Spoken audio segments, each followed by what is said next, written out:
Yeah, I think the obstacles of creating super fans in the gaming industry today really start with decisions from the publisher or studio around the commitment to the players, right? There's always a commitment when you're developing a game that it's for the players, but it's downstream from that, how all the pieces come together. And so you could argue that the way organizations are structured, the way that you collaborate within the organization, so it's really the decision making at the very beginning of, if the game is really for the players, what about the other services that go along and how do they collaborate?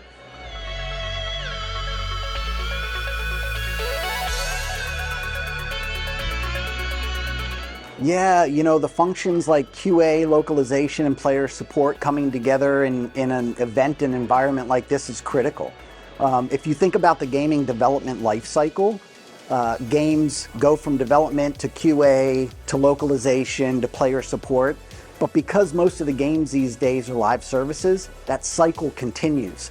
And so bringing those organizations, those functions together in events like this really creates natural collaboration. We learn from one another, and then we start to know and expect what others are doing in that life cycle. So it makes things much more streamlined and creates a better experience for the players at the end of the day.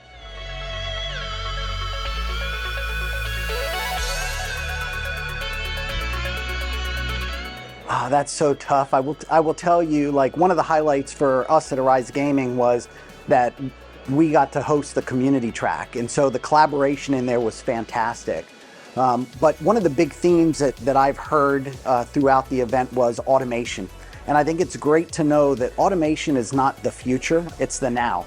And so hearing how organizations are using it, whether it be in Loc, whether it be in community, or whether it be in QA, it's good to know that we're building and driving that now. But one thing that really stood out in the whole event was last night's evening event.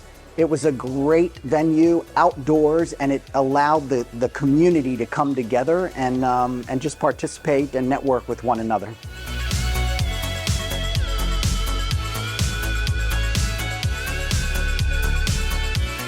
3 words or less. I would say amazing gaming community.